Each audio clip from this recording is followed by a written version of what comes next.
San Cristobal de las Casas, Mexico. William Ruiz Sanchez spends his days grilling burgers and slathering fried hot dogs with pepperoni and cheese at his family's restaurant. Refrigerators and fire engine red tables provided by Coca-Cola feature the company's logo in exchange for exclusive sale of its drinks. Though members of the Ruiz family sometimes eat here, they more often grab dinner at Domino's or McDonald's. For midday snacks, they buy Doritos or Cheetos at Ajco, a convenience store chain so ubiquitous here that nutritionists and healthcare advocates mockingly refer to the city as San Cristobal de los Ajcos. The family's experience in food service began in the 1960s, when Mr. Ruiz's grandmother sold tamales and home-cooked food made with produce from a nearby farm.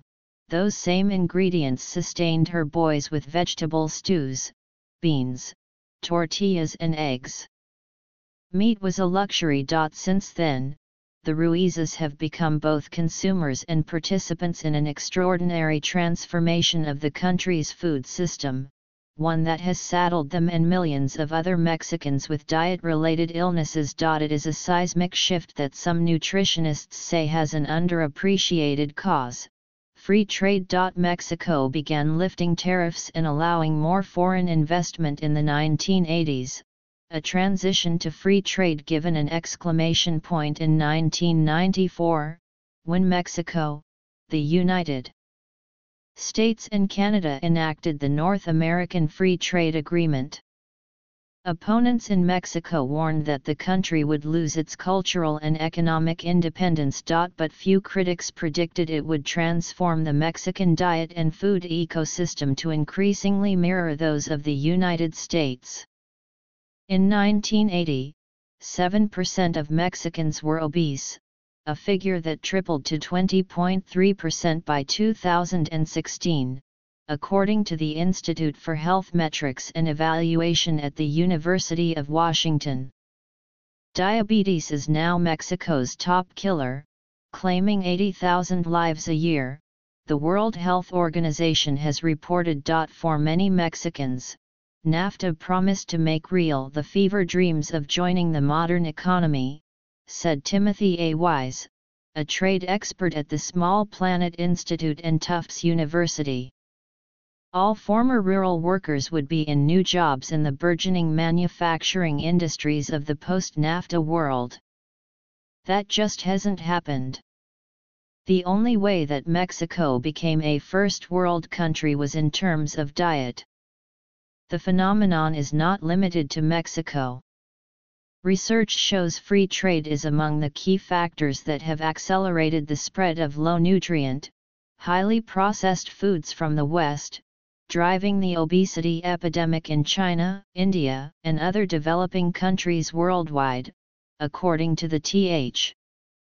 Chan School of Public Health at Harvard. But Jamie Zabludovsky-Cooper, Mexico's deputy chief negotiator on the pact, said NAFTA didn't cause obesity. Instead, he said, it lowered food prices and reduced malnutrition. In 2012, 1.6% of Mexican children suffered from severe malnutrition, a sharp drop from 6.2% in 1988, according to government data. Mr.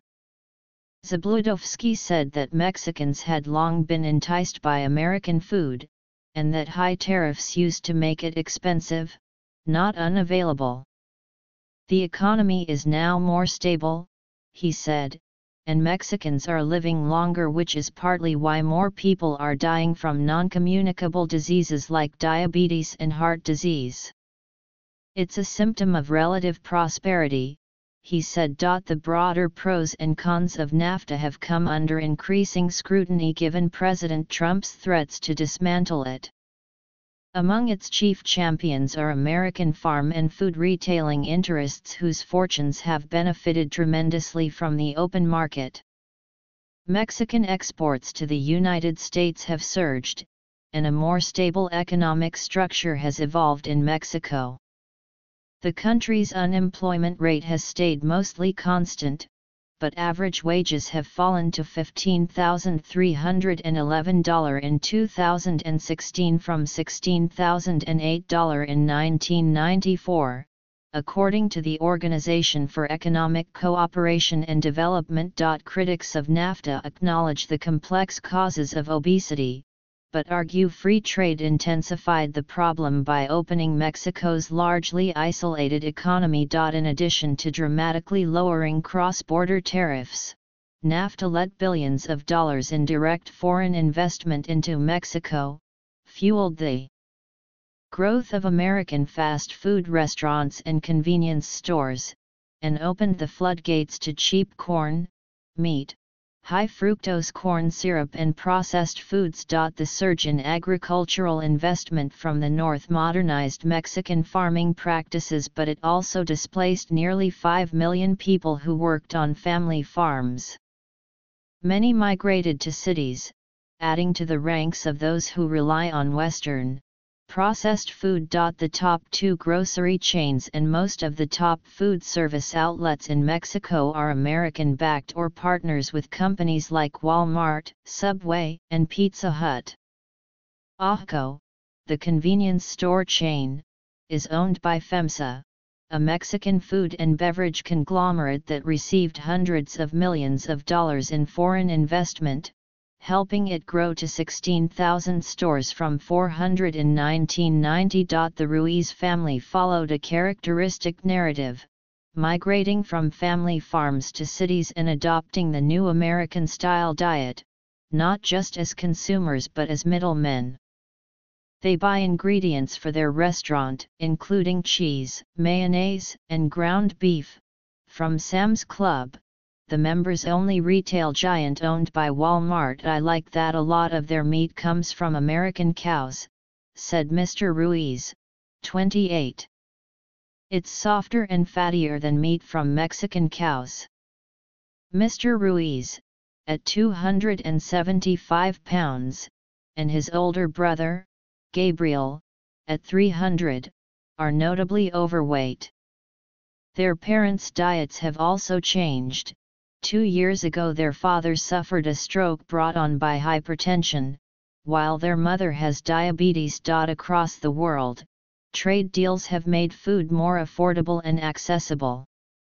A major selling point for the World Trade Organization, founded in 1995, was that it would relax trade barriers so food is cheaper, though such deals can also influence diet for the worse. In 2007, Samoa, the South Pacific Republic, banned the import of turkey tails, a fatty, fried delicacy that nutritionists say has played an outsized role in the island's roughly 30% obesity rate.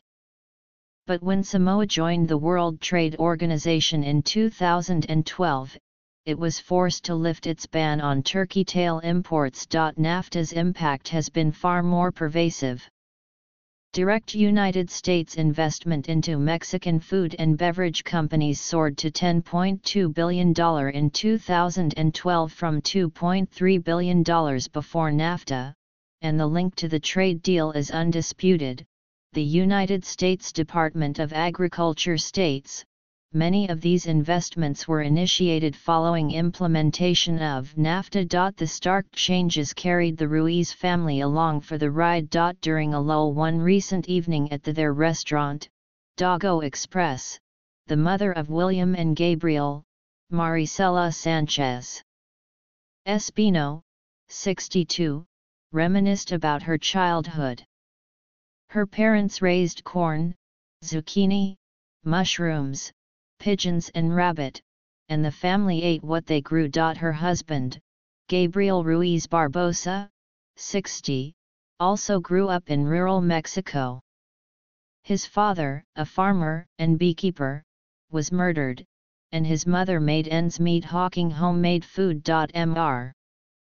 Barbosa studied agricultural engineering, but Mexico was moving away from its reliance on small family farms. Until the mid-1980s, Mexico had been a protectionist, inward-looking economy, but a financial crisis in the early 1980s spurred talk of free trade to stabilize the country, attract foreign investment and spur growth. In 1986, Mexico gained entry into the General Agreement on Tariffs and Trade, the precursor to the World Trade Organization, which lowered tariffs and relaxed rules on foreign ownership of companies. To its supporters, Nafta would complete the transition. It was a change in the economic model, said Mr. Zabludovsky, the deputy chief negotiator. We started to seek the advantage of the geographical proximity to the United States. The agreement removed hurdles to cross-border investment and fully eliminated Mexican restrictions on foreign majority ownership in Mexican companies. The United States, Canada, and Mexico became an open trading bloc. Mexican exports of fruits and vegetables to the United States soared. Enormous quantities of the raw ingredients of processed foods flowed in the other direction. Last year, more than half the agricultural products exported from Mexico to the United States were fruits, vegetables and juice, while these foods made up only 7% of what the United States exported to Mexico, according to the United States Department of Agriculture. United States exports to Mexico have been dominated by meat, soybeans, and corn. The average annual value of grains crossing into Mexico jumped to $4.7 billion in 2016 from $897 million before Nafta. Pork and beef exports also surged during the same period. Exports of high-fructose corn syrup jumped to $345 million annually from $5 million. After Nafta, Mexican farming became more efficient, but also contributed to a major shift in how the industry was structured. Overall paid employment of farm workers rose by 2.8 million, but there was a displacement of 4.8 million people who left family farms, according to a study by the Woodrow Wilson Center that has been cited by some Mexican officials as evidence of Nafta's imperfections. Duncan Wood, director of the center's Mexico Institute, said falling food prices, coupled with a stagnant economy, have left many Mexicans in a curious economic position. People are able to indulge in more processed food, consuming more calories, Mr. Wood said, but not rich enough to have an affluent lifestyle where they are able to be healthier. So went the Ruiz family. As a boy, William Ruiz adored home-cooked meals like traditional thick stews with squash, carrots, potatoes and green beans. The family rarely ate out. But when he was 11, the family moved to Villahermosa, the bustling, heat-scorched capital of Tabasco, where American fast food joints had become plentiful. The Ruizes became avid patrons of Domino's and Burger King. McDonald's was their favorite. William savors the memory of his first Happy Meal, the crispy fries, chicken nuggets, and toys nestled in the box. It was like having something first world on your uncivilized ranch, he said. It was beautiful. In 2012, after the bar they owned in Tabasco went out of business, the family moved to San Cristobal and opened Dago Express. The sons began to put on considerable weight in their late teens, but the elder Mr. Ruiz was not worried. In fact, it was a point of pride. We were in a good financial position, so we could offer them foods heavy in protein and also fast food, he said. We'd say to one another, if they're a little fat, it means they're well fed. On a recent Sunday, the Ruiz brothers went to Sam's Club to stock up for the restaurant. They like the expansive meat section with marbled beef that is often cheaper than the sinewy cuts sold by local butchers. They are in good company. A study published in 2015 found that Mexicans bought, on average, 1,928 calories of packaged food and beverages a day, 380 more calories than in the United States and more than people in any other country tracked by Euromonitor International, a market research firm. While the causes of obesity are complex, involving genetics, lifestyle changes, and other factors, multiple studies have linked weight gain to consumption of processed foods high in salt, sugar and fat that are staples of retail giants. In 1991, as negotiators hammered out Nafta's details, Walmart made its first foreign investment by partnering with Mexico's largest retailer, Cifra. In 1997, Walmart paid $1.2 billion for a controlling stake in Cifra. Walmart is now Mexico's largest food retailer. AHCO is second in grocery market share. It is also the largest convenience store chain, with a 75% market share, according to Euromonitor. Although AHCO is owned by FEMSA, a Mexican company, it has significant outside investment. In 1993, Coca-Cola purchased one-third of FEMSA's soft drink unit for $195 million, not long after PepsiCo had announced it would spend $635 million to expand in Mexico. Then, in 1994, the Canadian brewing company Labatt invested $510 million in FEMSA's beer business. The money gave FEMSA capital to buy down debt, helping it grow. Money flowed south. It's one of the reasons the growth of these foods is so fast in these countries, said Karina Hawkes, Director for the Centre for Food Policy at City University London and an expert on trade policy and nutrition. AHCO is exactly the kind of thing we're talking about. Such products are core to AHCO's success. In its 2003 annual report, for example, FEMSA boasted that AHCO had become the largest vendor of beer and soft drinks, as well as telephone cards, cigarettes, and bottled water. Javier Estaburuaga, FEMSA's chief financial officer for 11 years, dismissed the role of free trade in the rise of obesity, saying unhealthy eating habits were taking hold before Nafta.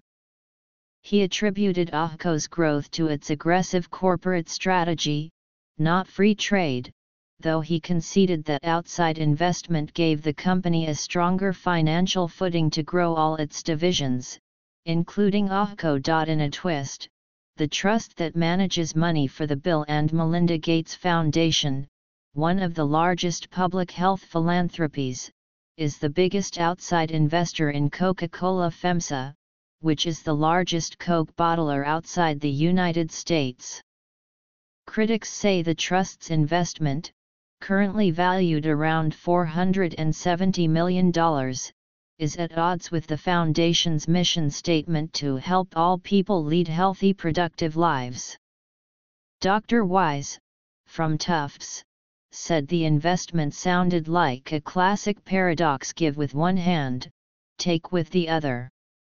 A spokesman for the Bill and Melinda Gates Foundation Trust declined to comment. In 2012, Dr. Hawkes co-authored a paper on the impact of free trade on Mexico's diet. The study, Exporting Obesity, found that the increased investment by United States companies had made soft drinks and processed food more accessible to the average Mexican. She concluded that, at a minimum, Nafta had sped up Mexico's dietary transition and the rise of obesity. The impact is a variation on what was feared by Zapatista rebels who swept into San Cristobal on New Year's Day 1994, the day Nafta took effect, burning military barracks and occupying government buildings. They said it would be bad, said Juan Gonzalez Hernandez, 64, a community leader in San Juan Camula, a farming community near San Cristobal, but we didn't believe them. These days, he said, diabetes touches most households, and locals seem more enamored by processed food and soda than the fruits and vegetables that grow all around them. American food and products dominate our lives, said Mr. Gonzalez, who is also diabetic. Everyone is sad about the changes, but, at the same time, we still go to Sam's Club and McDonald's. The Ruiz family shared his sentiments. I know this stuff is bad for me, but I can't stop, Gabriel Ruiz Barbosa said, glancing at a tray of McDonald's sundaes his son was carrying into the restaurant. My cardiologist says I should look after myself, but I'm very stubborn. His son drinks Coke compulsively and suffers from high blood pressure and achy joints. I'm afraid that one day I'm going to have a heart attack and die, he said. The family has mixed feelings about open trade. Their tenuous prosperity is built on selling food from the United States, and their diet is both sustenance and curse. Look at us, the elder Mr. Ruiz said, as he sheepishly polished off the remains of a chocolate sundae. We're all educated people, but we're hooked.